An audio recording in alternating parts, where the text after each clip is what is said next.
જામનગર સિંધી સમાજના અગ્રણીઓ અને કાર્યકર્તાઓએ સ્થાનિક સત્તાવાળાઓને આવેદનપત્ર આપ્યું છે। એ પહેલા સૌ રેલી સ્વરૂપે કલેક્ટર કચેરીએ પહોંચ્યા હતા।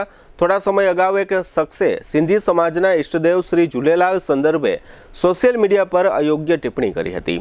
આ ઉપરાંત સોશિયલ મીડિયા પર સિંધી સમાજ માટે પાકિસ્તાની એવા શબ્દનો અયોગ્ય રીતે ઉપયોગ કરવામાં આવ્યો હતો, જેના કારણે સિંધી સમાજની લાગણી દુભાવા પામી હોય આ રીતે આવેદન આપી વિરોધ વ્યક્ત કરવામાં આવ્યો છે અને સોશિયલ મીડિયાની આ પોસ્ટની નિંદા કરવામાં આવી છે।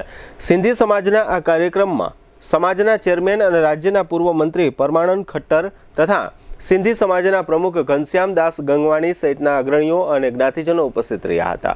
પરમાનંદભાઈ ખટ્ટરે આ અંગે આપેલી વિગતો પ્રસ્તુત છે। તારું રોજનું થયું। મારા ઘરમાં બે ગાડી છે, એક મેં અહીંયા મૂકી, એમાં તને શેનો વાંધો? તો મારે ગાડી ક્યાં મૂકવાની? નહીં મૂકવાની ત્યાં? એ મારો પ્રશ્ન નથી, મારી ગાડી અહીંયા જ મુકાશે। અહીંયા ગાડી નહીં મૂકવાની? મુકાશે। નહીં મૂકવાની? અહીંયા જ મુકાશે।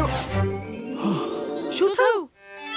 મેં સપનું જોયું કે સોસાયટીના પાર્કિંગમાં મારી જગ્યાએ બીજા કોઈ ગાડી મૂકી દીધી અને પછી મારો એની સાથે ઝઘડો થઈ ગયો। આઈ નો આપણે જૂની સોસાયટીના પાર્કિંગના ઝઘડા ત્યાં જ મૂકીને આવી ગયા છીએ। સાચું કહું બેટા, તે આજે નવું ઘર લીધું છે ને, ત્યાં આપણા બધાના મનને શાંતિ મળે એ માટે બધું જ છે। આપણે બધા અહીંયા આવીને બહુ જ ખુશ છીએ। મમ્મી, તમે અને પપ્પા હંમેશા શું કહેતા? ઘર એને કહેવાય કે જ્યાં બધાની ખુશી સમાયેલી હોય। અમે તો એવું કહેતા, પણ આજકાલના તમે લોકો શું કહો છો? પેલું લાઈફસ્ટાઈલ અપગ્રેડ થઈ ગઈ છે। નિકુંજ બાનુગરિયા ગ્રુપ આપી રહ્યું છે જામનગરને એક નવી ઓળખ। High rise buildings, multiple amenities, allotted parking space અને બીજું ઘણું બધું। એવું જોઈને તમે જ કહેશો કે નિકુંજ બાનુગરિયા ગ્રુપની કોઈ પણ સ્કીમમાં ઘર લીધું હોય તો લાઈફસ્ટાઈલ અપગ્રેડ થઈ જશે।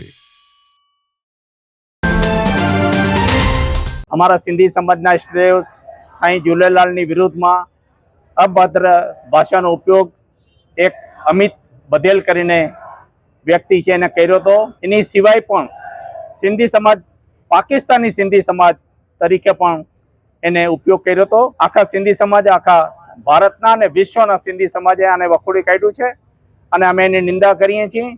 આજે આવેદનપત્ર આપવા આવ્યા હતા એ અનુસંધાને કે જો 8 દિવસમાં એ માફી નહીં માગે તો અમે કોર્ટ મારફત કાનૂની કાર્યવાહી જે પણ કરવું પડશે સિંધી સમાજ આખા વિશ્વ લેવલે કરશે।